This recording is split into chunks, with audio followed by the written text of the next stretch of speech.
என்னாச்சு நிதின்?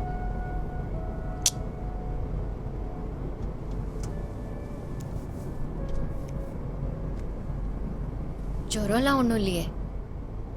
மேகா இன்னைக்கு சீக்கிரமாகவே வந்துடுன்னு சொல்லியிருக்கா. இல்லை அம்மாவும் கூட இருக்கட்டுமா? ம்.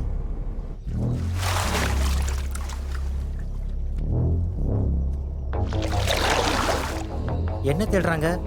தெரிலங்க.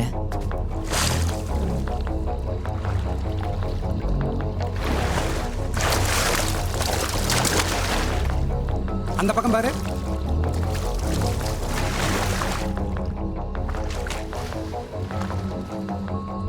அட எங்கப்பா போறீங்க? தள்ளி நில்லுங்க, பின்னாடி போங்க.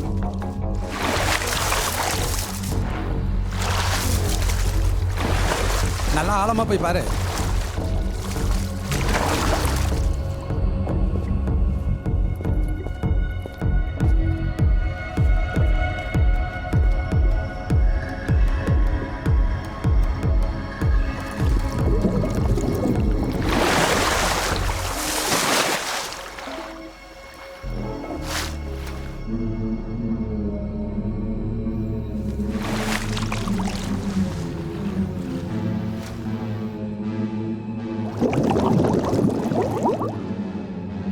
சார்,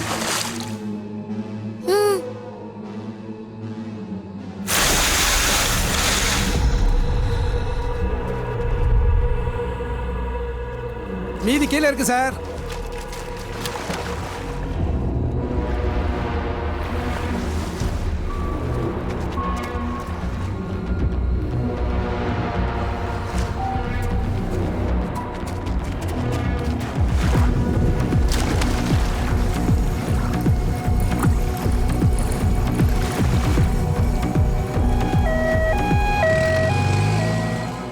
சதீஷ் சார் இப்போ ரிட்டர்ன் வந்துட்டு இருக்காரு. டிஒய்எஸ்பி இப்போ அவுட் ஆஃப் டவுன். அது வந்து சார், எங்களுக்கே ரொம்ப ஷாக்கிங்காக இருக்குது சார். ஏதோ ஸ்டேட்மெண்ட்டில் சொன்னதை வச்சு பார்க்கும்போது நீங்களே இதை எதிர்பார்த்துருக்க மாட்டீங்களா சார்? இல்லை தடை செய்யப்பட்ட நோட்டுகளும் கள்ள நோட்டுகளையும் சேர்த்து பிளாஸ்டிக் பேக்குள்ளே போட்டு இந்த இடத்துல தான் ஏதோ குளத்துக்குள்ளே போட்டிருக்கிறதா இன்ஃபர்மேஷன் வந்துச்சு. கடவுளே, இனி அது எந்த குளத்துக்குள்ள இருக்கோ தெரியலையே.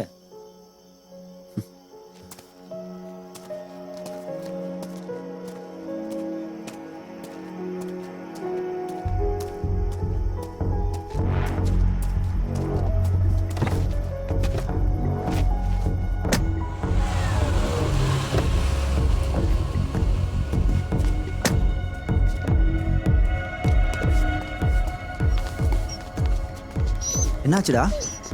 பா சொல்கிறேன். டேய் பேபி, உங்ககிட்ட பியர் ஏதாவது இருக்கா? இல்லை ஹார்ட் ட்ரிங்க்ஸ் தான் இருக்குது. சரி, ஏதாவது எடு.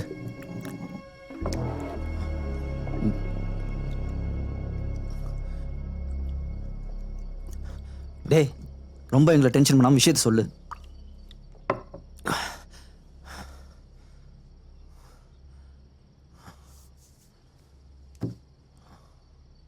நிதின் சொன்ன கதையில் இருக்கிற குளம் நிஜம்தான். அது மட்டும் இல்ல, அந்த ஆளும் தான்.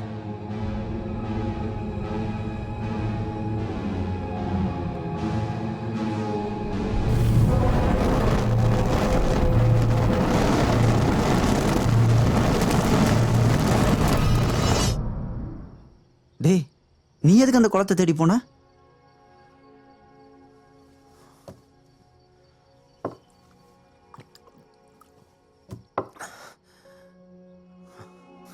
தெரியல.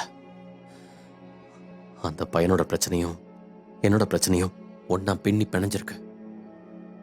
அவன் பிரச்சனைக்கான பதில்னா என் பிரச்சனைக்கான பதிலும் அவன் தான் தோணுது.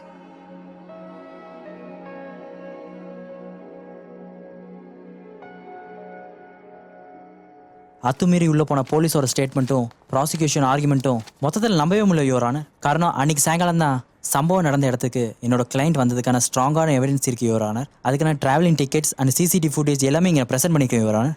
அதுக்கு எதிராக ப்ராசிக்யூஷன் சொல்கிற ஸ்டேட்மெண்ட் என்னால் ஏற்றுக்கவே முடியல யோரானர். அதனால இந்த கேஸை தள்ளுபடி பண்ணணும்னு தாழ்மையோட கேட்டுக்கிறேன் யோரானர். கம், நான் அப்புறம் கூப்பிட்றேன். Okay sir.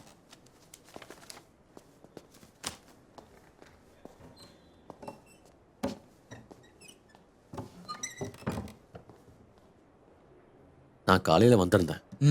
நீ இன்னும் வரலன்னு சொன்னாங்க. ஏதாவது விசேஷமா? நேற்று நான் காஞ்சிபுரம் வரைக்கும் போயிருந்தேன். அதை பற்றி சொல்ல தான் வந்தேன். அந்த விஷயம் தான் ஊருக்கே தெரிஞ்சு போச்சே. ஜில்லா ஜட்ஜ் எனக்கு இன்ஃபார்ம் பண்ணாரு. அவருக்கு ஹோம் மினிஸ்டர் இன்ஃபார்ம் பண்ணியிருக்காரு. இன்னும் ஸ்டேட் போலீஸ் தேவைதானா? ஜட்ஜுகளே டைரெக்டாக போய் கேஸ் டீல் பண்ணலாமே அப்படின்னு டிஜிபி கேட்டார். நான் லா யூனிவர்சிட்டியில் பிஹெச்டிக்காக ரெஜிஸ்டர் பண்ணலாமாங்கிறத பற்றி உங்ககிட்ட சொன்னேன் இல்லையா? ம். ப்ரப்போசல் ரெடி பண்ணுறதுக்காக லைப்ரரியில் ஆர்கைவ்ஸில் உள்ள ஃபைல்ஸ் எல்லாத்தையும் நான் ரெஃபர் பண்ணிகிட்ருக்கேன். ஸோ ஓல்டு கேஸ்லாம் ரெஃபர் பண்ணி பார்த்தப்ப ரொம்ப இன்ட்ரெஸ்டிங்காக இருந்தது. அதில் ஒன்று ஃபீல்ட் ஒர்க் பண்ணலாம் தான் இறங்கினேன். போலீஸ்காரங்க தான் அது பெருசாகிட்டாங்க. நீ ஏதோ கள்ளநோட்டு விஷயமா தேடி போன மாதிரி அவங்க சொல்லிட்டு இருந்தாங்க. அந்த நேரத்தில் அப்படி ஒரு பொய்யை சொல்லி நான் சமாளித்தேன், அவ்வளோதான். நீ ஏதாவது என்கிட்ட மறைக்கிறியா? இல்லை சார், உண்மைதான்.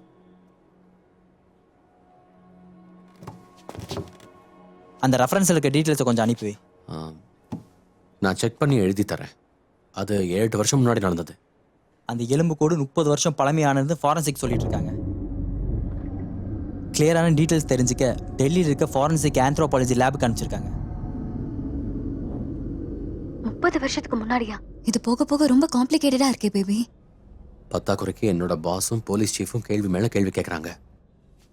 நான் ஷர்மிளா கிட்ட பேசினேன். இப்போதைக்கு இதை பத்தி எல்லாம் அவங்க கிட்ட சொல்லாத. இல்ல உன்னை ஒரு வாட்டி பார்க்கணும்னு சொல்லியிருந்தாங்க. இதெல்லாம் நீயே நேர்ல பார்த்து சொல்லு. நான் அவங்களுக்கு கால் பண்றேன்.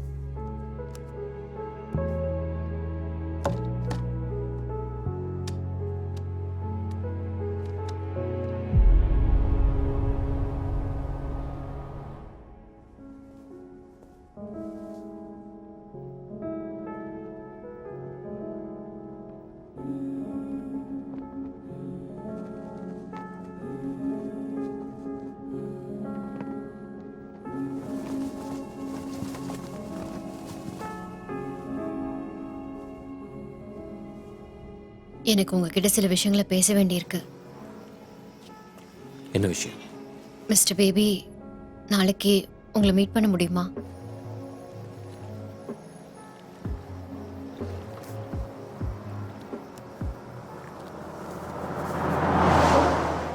இல்ல, நிதின் இது வரைக்கும் இந்த மாதிரி விஷயத்தை பத்தி பேசினதும் இல்ல, எழுதினதும் இல்ல. அவனுக்கு தெரியாம அவனுடைய ரூம், புக்ஸ் எல்லாத்துலயும் செக் பண்ணேன். எதுவுமே இல்லை. பாவம், கண்டிப்பா தமிழ் படிக்கணும் எழுதணும் நான் தான் அவனை கம்பல் பண்ணேன். அது இப்போ இப்படி ஆயிடுச்சு.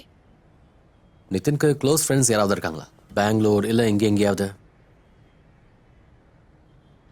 இந்த மாதிரி பழைய கதையெல்லாம் சொல்ற அளவுக்கு சொந்த பந்தம்னு அவனுக்கு யாருமே இல்லை.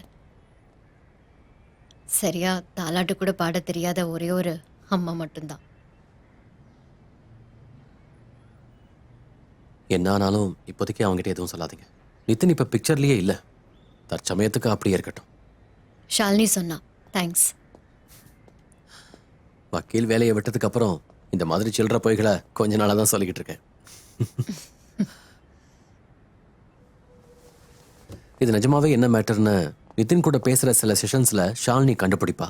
இந்த விஷயத்தில் அவங்க பெரிய எக்ஸ்பர்ட். மிஸ்டர் பேப், ஜான், நீங்களும் அப்படித்தானே எனக்கு தோணுது. நிதினோட அவ்வளோ சீக்கிரம் க்ளோஸ் ஆயிட்டீங்க. அவன் உங்களை பேபுன்னு தான் கூப்பிட்டுட்டு இருக்கான். அது கரீனா கபூரோட பெஸ்ட் ஃப்ரெண்ட் கரண் ஜோஹர் கூப்பிடுற பேரான். இந்த குட்டி பையனை நான் என்னன்னு சொல்றேன்?